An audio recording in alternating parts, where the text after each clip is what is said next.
Good morning, good afternoon, good evening, how much could depending on your location. Please join in the struggle to liberate our people from the contraption. Like and share videos. Nuro luayo, na nuro luayo.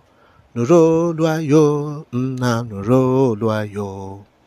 Ọ dịghị mgbe ike mmadụ ga-akarị ike Chukwu. Ọ dịghị mgbe ike Naịjirịa ga-akarị ike Biafra. Nna nuro, onye kere ụwa nuro luayo. Nna nuro, Olisa binigwe nuro akwayo. Now, the news updates. David Mahi, Minister David Mahi, from his position, let's pick it up from there.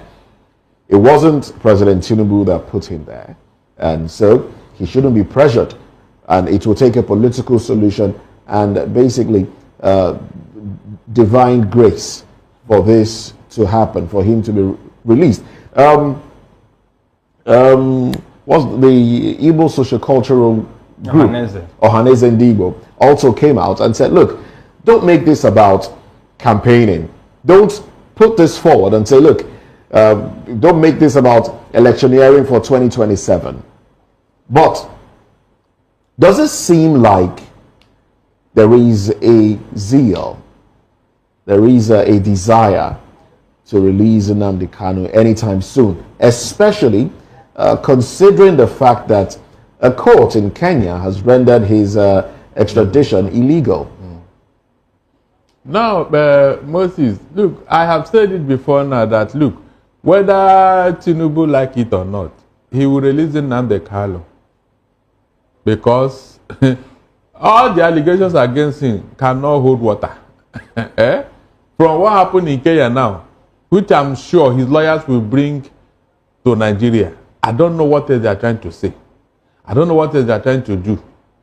More so when the prosecution have closed their case. They have closed their case already. That means they have nothing else to add to what they have been doing all along. That is one. Then two, Tinubu cannot keep Nnamdi in detention, Nnamdi Kanu in detention, and still come to the southeast to campaign and expect people to give their vote. It will never happen. We are no longer missing words. It cannot happen. More so when this young man is being kept in detention unjustly. The facts are there. Unjustly.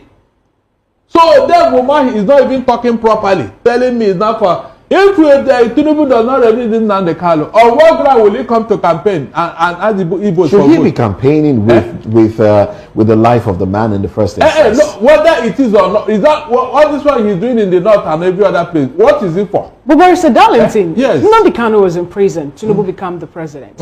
He was in prison also when Buhari was there, and nothing really happened. And we have Igbos, who have Southeasterners, politicians, actually not saying anything about that, to the point that they were even campaigning also for all these people. Nnamdi Kanu was in prison, and Tinubu was conferred a title by the Anambra State people just when he went there to confer or to inaugurate a project in that state. So are we seeing, the politicians in Igbo land now not still going on with playing their interests against the release of Nnamdi Kanu? Nobody can blame the Ohaneze or any Southeasterner for Nnamdi Kanu's detention, because they have done everything. It's on record. From Buhari to Tinubu, Igbo leaders have gone to Asorok to plead for his release. What's her name? Hazilike, before he died, that first Republic aviation minister, he pleaded that, look, let it be the last wish they can grant him. Nobody listened to him. Ohaneze have gone to this leader when they were in Asorok and why they are still there today. So on what ground will you not blame our Igbo leaders? What do you want them to do? To carry guns? So then how then do you not say that Tinubu should not come to the Southeast? No, I didn't say he should not come. Hold on. I didn't say he should not come. I said if he's coming, what is it? Because they have been telling us that he's not against the Igbos. He's not this. We know that. But the facts on ground does not prove so. It was Tinubu that released Shawere from detention for his treasonable felony charge, allegation by Buhari government. Is that not true? It was Tinubu that released Shawere. Was it Tinubu that put Shawere in detention? No, it was Tinubu that released Sunday Igboho. So why is Nnamdi Kanu different? It was. I thought it was the courts that released Igboho. Sorry? I thought it was the courts. courts. Tinubu matter pressure. It was when he came in. It was the pressure of Tinubu. It was the pressure of Tinubu that made them to release Igboho. All right. So why will anybody now come and say that he's not Tinubu? All the other cases that Tinubu inherited, why can't you say, no, I will not entertain them? But looking at the way this court trial, I know this is the first time Nnamdi Kanu has been tried in court. To recall that he was just there behind bars, sitting or languishing there in DSS custody. But now with this present president, the case have been taken to court, tried, to the point that the federal government have, they've closed their own case now, waiting for a cross-examination and all that. Now, isn't this more like a good way in the right direction for the issue between federal government and Nnamdi Kanu to, come to an end? Is that not what we have been asking for? All this while that they were kept in detention for nothing. But now that a son, a viable Igbo son, I'm talking about Dave Umahi, who also happens to be Nnamdi Kanu's kinsman, is saying something about divine grace and dialogue and intervention to be the only way forward. The matter have gone to court. We don't even need to beg anybody. Because the facts on ground does not show that Nnamdi Kanu is guilty. All right then. Yes, the matter has gone to court and we didn't stop for it. We have been very peaceful about this thing. Many regions in this country or many tribes, they will not tolerate it because it's an insult. That the court have even said that they should release Nnamdi Kanu. Yes, the federal government sat on the case. Is an insult or not? All right. But we kept quiet. So let the needful be done. But today, Omahe, please don't use us to sell your political career. Because we know where you belong. You are not even talking let me bring Nonso into this conversation now. Nonso, now let's x-ray the recent judgment from Kenya and the position that it puts the Nigerian government that brought Nnamdi Kanu back and the trial that has been ongoing for a while now. That judgment that says, look, his extradition, I beg your pardon, was illegally done. Yeah, they call it extraordinary rendition. I think that's what they use. To be sincere with you, is actually an indictment on the Nigerian government. Because the judgment that we should get from our country, we are not getting it from Kenya. It's an embarrassment on Nigerian judiciary. And what that tells us is that from the statement of Umahi, all of them, they know that this guy is not supposed to be there. There is no legal justification for them to continue to detain Nnamdi Kanu. And this judgment from Kenya has equally exposed, the loopholes and the inadequacies in our judicial system. What is the role of the international community in all of this? Shouldn't they be dragged into it? Shouldn't they come say something in this regard? Not at all, because Nigerian government violated their own judicial system, their own laws. By by expatriating Nnamdi Kanu from that place to Nigeria. So it's like they have equally, it's a dent on their own judicial system. Because Nnamdi Kanu was in... Why haven't we heard from the British government? Because we know Nnamdi Kanu carries a dual citizenship. Well, you know their role in the Nigerian system. They will never intervene. Politics. Yeah, they will never intervene because they are enjoying what is happening in Nigeria.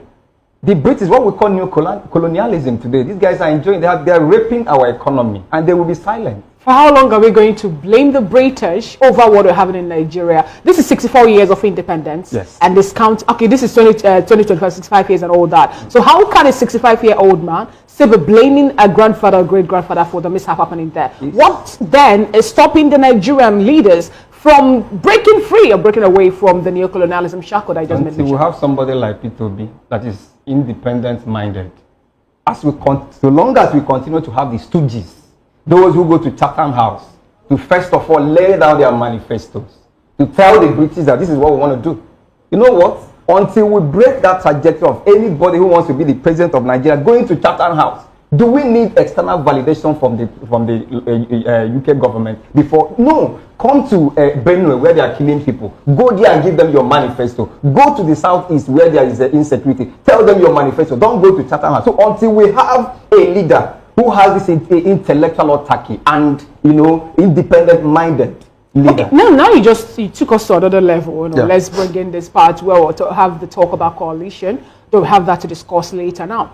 Some persons view of the school of thought that the reason Umahi is sounding this way is the fact that APC, they are G3 over the permutation about coalition. And then we'll see Peter Gregory Obi, who happens to be the Labour Party candidate in the last election, to be the man at the center of this whole talk. People are beginning to throw their support for him and all that. Now, do you think that that actually should be the way for them at this point in time to win election? Releasing Nnamdi Kanu to the Southeasterners, or having such conversation to gain or win the interest of the people of the Southeast so that they'll be able to retain the power after the 2027 election? Well, Dr. Mahi, when I listened to him, I just laughed because, well, I thank God for the coalition. I thank the coalition leaders. Before now, they didn't even know that they were releasing Nnamdi Kanu. But now that they have seen them regrouping and reuniting to wrestle power against them in 2027, that's why you see them talking about releasing Nnamdi Kanu. Why wasn't Nnamdi Kanu released the moment President Tinubu assumed office? Why is it now that they have seen that the political atmosphere is now tensed against them? There is a kind of rejigging, regrouping against them. And the coalition forces is going to unseat Tinubu. That is the truth of the matter. This OP is presented as a candidate. All right. That's the only way. Do you think at this point in time Yes. that the release of Nnamdi Kanu at this point in time is a well-planned, framed bet for the APC also to gain the support of the Southeasterners who have been talking and clamoring for the release of that young man? We know President Tinubu is a serial fixer. He knows the right time to act. He strikes while the iron is hot. For him, this is the right time because he lost abysmally in the Southeast. Now, for me, it's not going to work because thinking that releasing Nnamdi Kanu will give him unfettered access into the heart of the Igbos, for me, is dead on arrival. Why do you say so? You know why? Releasing Nnamdi Kanu is a boost to P2B if ADC adopts him. Yes, it's a boost. It's not going to be so. If they think, how is that a boost? It's a boost because one releasing Nnamdi Kanu leaving the detention will lessen insecurity during elections. Because most people protesting are saying you are holding our leader. So who takes the credit? You are holding our leader. So if you allow him to come back, people like the Igbos will be happy. So basically, you're saying yes. If Nnamdi Kanu is released now, it's not to the favor of the president. So he should keep him there. No, it's not that he should keep him there. He's releasing him because he wants to win election. It's not because he wanted to leave. The guy does not need to be there. We have court judgment, release this guy, release him. He refused to release him. Now he wants to play to the, to appeal to the Southeasterners by releasing him prior to 2027 because of his second term re-election bid. It doesn't make sense for us. It's not going to work. No, Barrister Darlington, Nnamdi Kanu have been a vocal person. He actually the other time was talking about how he's not even interested in any political election again that's been organized in Nigeria. And he made mention of marginalization of the Southeasterners to be the reason. At this point in time, some persons have also come up to finger him saying that he did not, or he is planning, or one of the reasons was kept behind bars was the fact that he said something about election not going to hold in the Southeast and all that. Now, with the release of Nnamdi Kanu at this point in time, do you think it's going to favor Peter Obi and the likes of the Southeasterners who also have their eyes on the ticket for the presidential bid? Of course, because yesterday when Obi was speaking on one of the TV houses, he mentioned the continued detention of Nnamdi Kanu and what it portends. He said it. Now, if they should release Nnamdi Kanu now, who will take the credit? Because the matter have gone to court. And all the arguments have been canvassed. All the witnesses have been presented. So, I don't see it as a favor.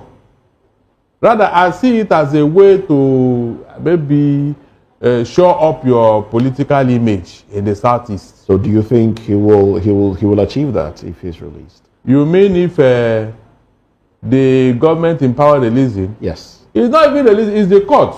Because they have closed their case against him. So we are waiting maybe final written addresses and all that. That's it. So who will not claim the credit? When you have nothing against him, you have nothing against him. We didn't see any incriminating evidence, something that can, that they saw Nnamdi Kanu where he was killing people, they saw gun in his cache of arms that he was stockpiling in somewhere, that we saw him leading a battalion of bandits and all that, like they're doing in the north. There was nothing like that. Barrister, sorry to interrupt you. Do you think, now we know that largely Nnamdi Kanu has been calling for no elections in the Southeast, Nigeria, Biafra, fighting for cessation from Nigeria and the rest. Now, if he's released, how do you think that will play out if he comes out and says, look, okay, fine, the leader of IPOB is out and Biafrans should not vote in the forthcoming election, but rather continue the clamor for a sovereign state. How do you think that will play out for Peter Obi and others that are contesting elections? Nnamdi Kanu will not go through that route. You know why? Why? He should understand the mindset of the average Igbo man. You don't force an Igbo man to do your bidding. Before an Igbo man will take decision, he will look at it, both sides. Nnamdi Kanu cannot come out to that and say nobody should vote in the South. Nobody will listen to him, and he will lose respect. This is something that the Igbos have to agree. Well, before and now, you can't do that when Obi is contesting. Before now, there have been calls for elections not to hold in the Southeast because Biafra wants to pull out of Nigeria. Because as at that time, they didn't regard an Igbo man, to be qualified to be the president of the country. Now the cannot come out to that and say, so you think if Peter Obi is running, he will speak in favor? He will say, okay, go out and vote. He may not even interfere. On what ground? He may not interfere. I expect that he may go to the UK where he is a citizen to go and cool off. Just like Igbo is doing in Germany today. He won't just come out and start political activism immediately. No. It is something the Igbo elite, the Igbo Ohanese will come together. And then he had to carry them along. If you don't, you will lose out the support of the Igbos. Now the Kanu cannot come out to them and claim to be Ohanese himself. Nobody will take him serious. So all those things that people are alluding to him, he may not even be interested in all those things. If we want to get independence from Nigeria, it is something that we have to do constitutionally. The UN Charter is there. Other relevant bodies are there to support us. It's no longer something of violence or all that. That's what I'm saying. Nnamdi Kanu will not come out and start any violent disposition. It's not possible because the Igbos will call him to order. That's the truth. Whatever we want to get, we will get it without violence. All right. Also, you want to add something to that? Well, for me, I think Nnamdi Kanu's release will not, spark any violence in the Southeast. Nothing at all. For me, Nnamdi Kanu is a cerebral fellow. He might just engage wherever that, he has been talking about restructuring of the country. If you look at his program, it's not even secession. He has given conditions. It's only when those conditions are not met for a better Nigeria, a well-restructured Nigeria. He has been talking about confederation in a situation whereby the federating unit will be given power, rather than the current centripetal arrangement. Let it be centrifugal. So this young man is not even saying, oh yeah, everybody stop voting. There are reasons. Something made him to make such pronouncements. So releasing him shouldn't be a threat to any election in Nigeria. He should let him go. This is somebody who lost his parents just because of the fact that he's fighting for his inalienable right of self-determination, which is a fundamental human right. He has lost his parents. This young man has been in detention. He's a captive of conscience. They should release him. So his release shouldn't be a credit to the government because it's simple. The court, they've already said there's no charges against him. So continual detention of Nnamdi Kanu is not good for our polity. My people, don't hear them now. What do you make of it? Drop your comments. But remember, it's Biafra or nothing. Bye for now.